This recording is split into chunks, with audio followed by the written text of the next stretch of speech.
Final Fantasy XIV job balance isn't real by Lucy Pyre. Final Fantasy XIV has content. Yeah. New content. I know. It's been a long time, but it's here, it's dear, and Machinist is never gonna get it clear. Sorry, I meant to say the Final Wait, when did Machinist get their rework? Machinist is absolutely cracked. Like, oh my god. Fantasy XIV has had yet another perfectly successful patch update with no nonsense going on behind the scenes whatsoever. Never. So with that said, welcome back to Yoshi P's Naughty Midnight Play Dungeon, where all of your Amazing. demons come back to haunt you and make you question why you play this game, only for your eyes to catch sight of a Rogadin in a chocobo mask and a Speedo. And then you remember exactly why you play it. But not Exactly. all is well in this mighty kingdom. Oh my god. I was in Shadowbringers.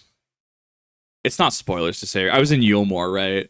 And I walked up, and this was on stream, so it was so funny. I'm in Yulmore, and those of you that have played Shadowbringers right there in Shadowbringers know exactly what I'm talking about when I say what the city is, right? And I'm just like, I just suddenly get like just flashbanged by this Vieira in the middle of stream, and I'm just like, okay, but that's kind of meta though, considering what kind of city Yulmore is. All I'm gonna say, Shadowbringers is a super fun time, if you will.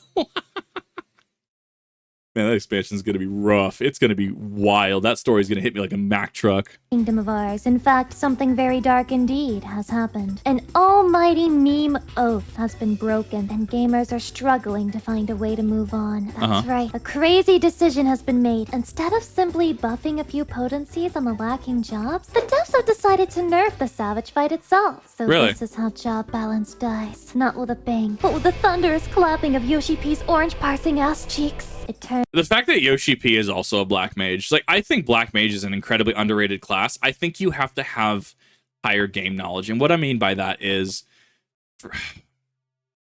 Ultimate Weapon, right? Let's just go Ultimate Weapon. Generally, people are going to know about Ultimate Weapon, right? We're going to talk about Ultima for a second. So, generally, people know as far as revised Ultima Weapon goes, because it is no longer an 8-man duty, it's no longer part of Praetorium, that you go into Ultima and, you know, the Fangs don't follow you. The Fangs have a Fangs, funnels, whatever you want to call them, right? Gundam reference, have a specific pattern that they'll do, and then it'll alternate, right? And Black Mage, because of how their cast times work, because it's the inverse of others, right?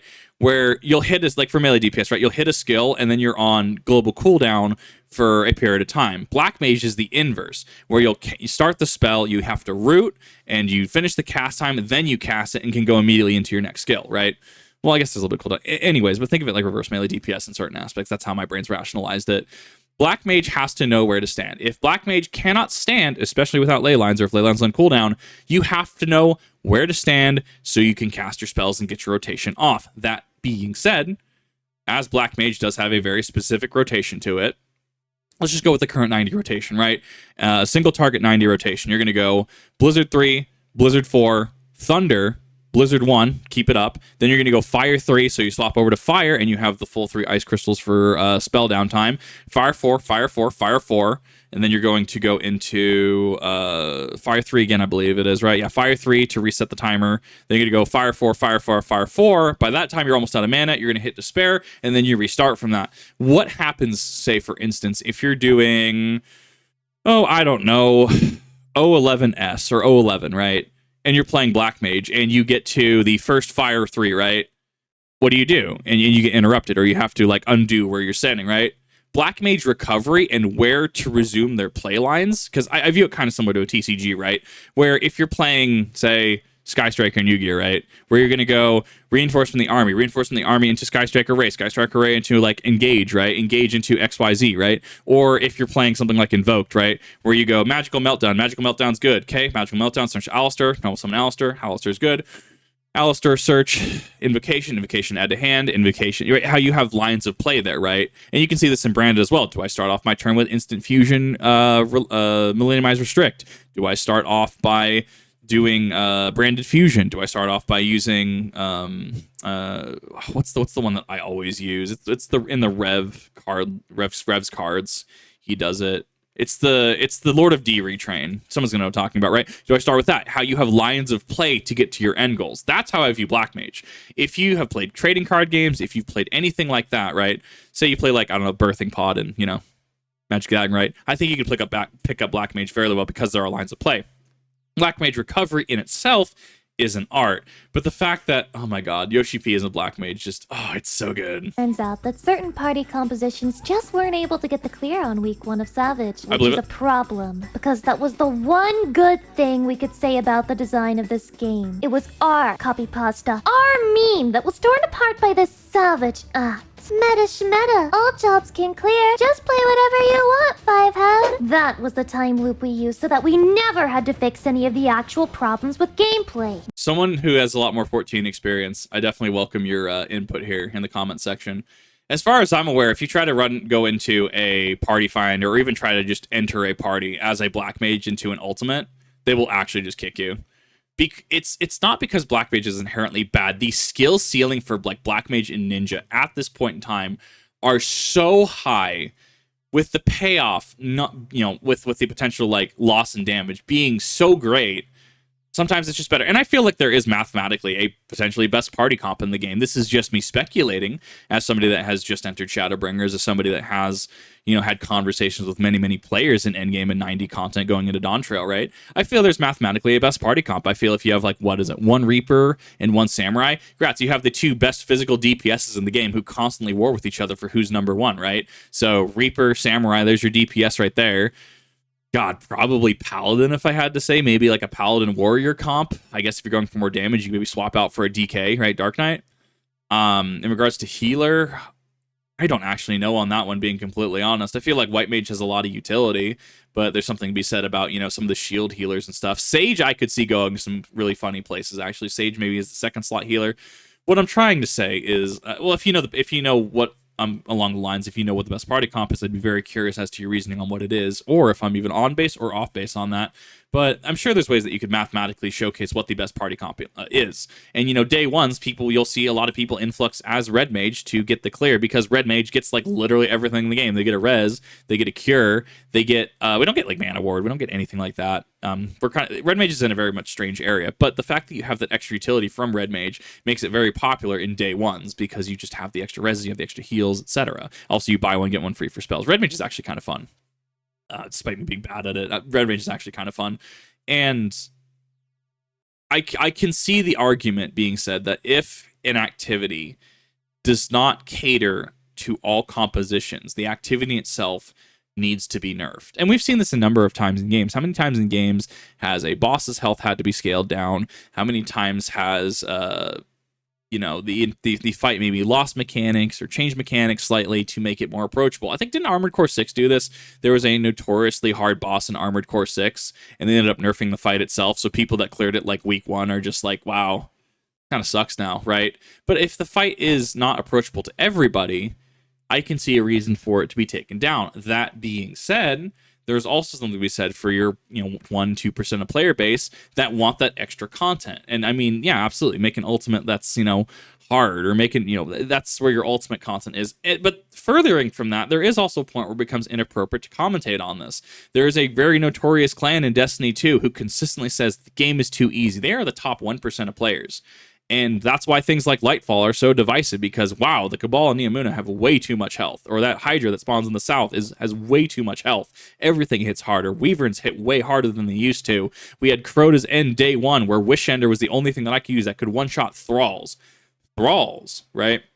So I understand the need for your top 1 to 5% to have challenge, to want to seek that higher challenge and to test themselves. But if it's only for, like, the top, 1% of players, and the entire thing has to be changed, and it's worse for the other 99% of players, don't you think that'd be a little inappropriate? But that being said, 14 is one of those communities where I hear that it's a very, very vocal minority of people that are upset with the game being too easy, unlike Destiny, where you hear it every time you go on Twitter about how the game's too easy, new raid's too easy, day one's too easy, make game harder blocks, right?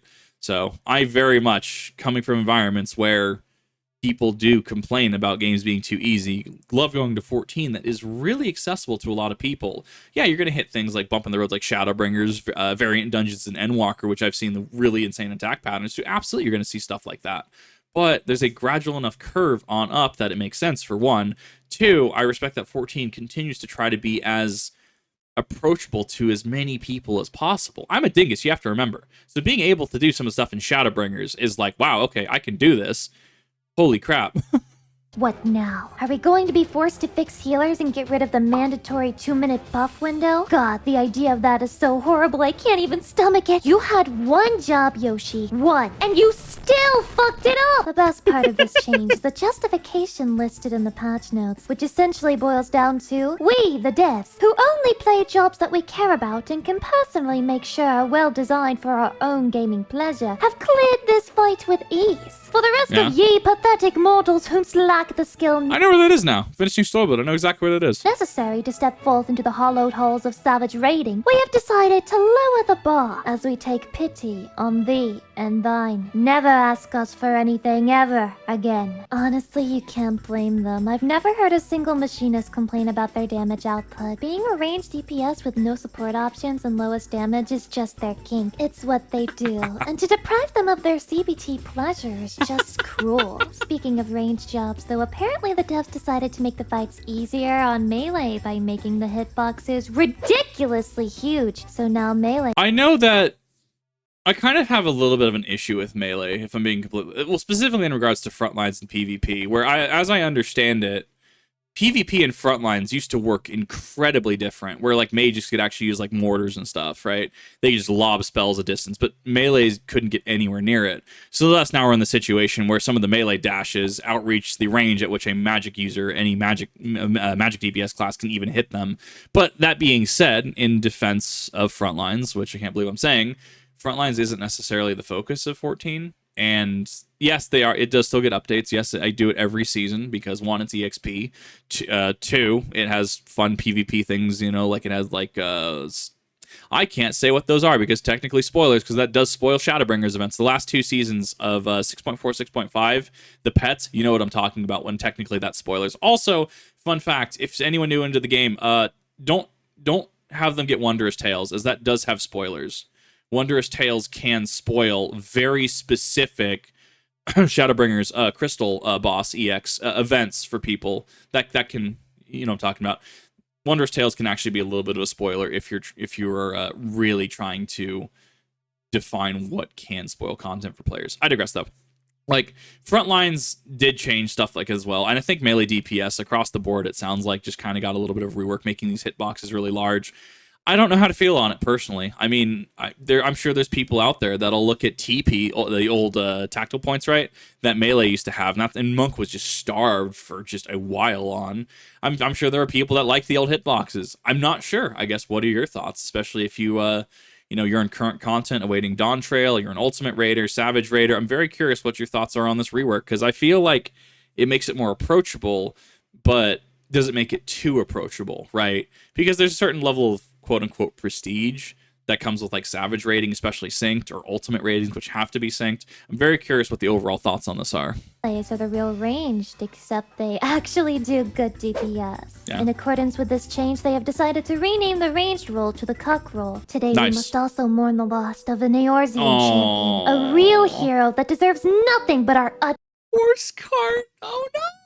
utmost respect. This king used a third-party tool to create waymarks so good, Yoshi P decided he had to put them into the game himself, but not before banning his ass for spreading the good waymark gospel to the common folk. You would think this is the third-party tool drama Electric Boogaloo, but since it wasn't a streamer this time, suddenly everyone has realized that banning them for something they're gonna put in the game soon is pretty stupid. Oh, and speaking of third-party tools, did you guys know that Lalafels are adults in canon? They're actually quite cute, and in the story, it's totally normal for them to be lewd. So don't feel bad about Yoshi P.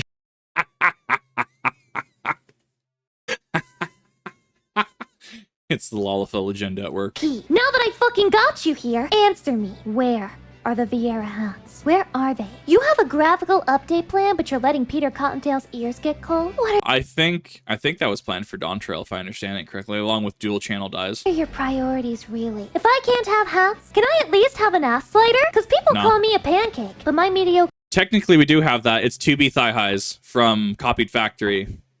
I guess that's technically a spoiler. Technically. Literally the only glam in the game that makes your rump bigger. 2B thigh highs. Look into it. Or don't. melons have nothing on these Hank Hill asses. I know that your tastes are weird, but not everyone thinks flat is justice, so... Nice. Wait, is that a gun? No. I thought you hated machinists. What, you're willing to use their weapon, but you won't buff them? Oh, you're so Machinist funny. actually You're get a buff? cocking the gun. What are you gonna do, buddy? Shoot me? Nice. Yeah, that's definitely an older Lucy Pyre video. Did she go back and... No, this is older artwork for me. I thought she went back and, like, redid some of these. No, this was really funny. I liked it. There was a lot in this, and, I mean, it didn't go the direction I thought it was necessarily going to.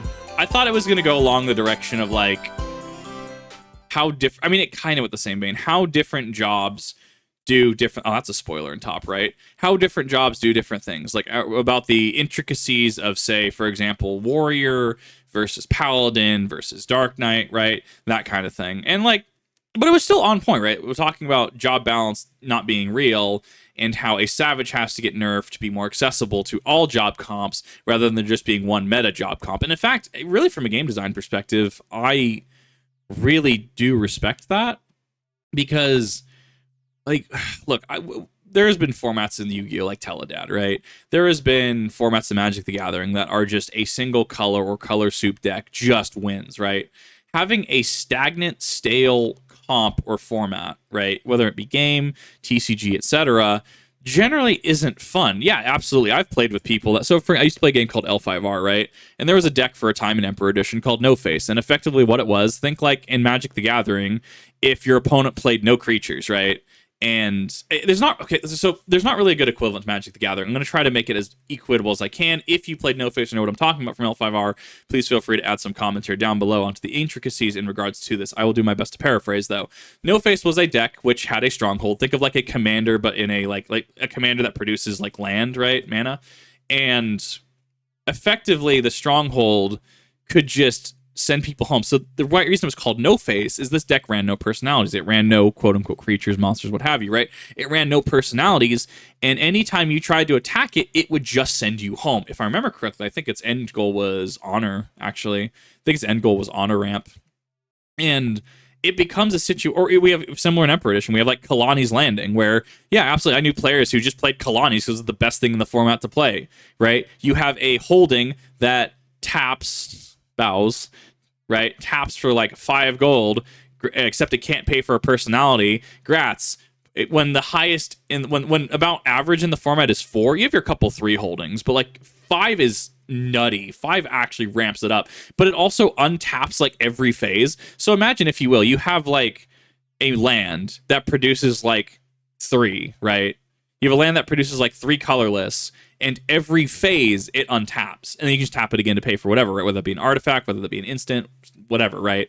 And I've absolutely known players that will play this just because, oh, these are some of the, the meta threats. These are things to gravitate towards. I've known people that have played Shaddolls. I know the people in big Shaddol format, right? I've known people that played PK Fire. I know people that played Cosmo when they were big. I know people that shelled for Necros, getting rid of ulti Treeborn Frogs, right? And yes, we as gamers kind of take these for granted. Yes, anything a meta will develop, a more efficient way of doing something will always develop and will always find its way out there. Absolutely. This is not to be contested.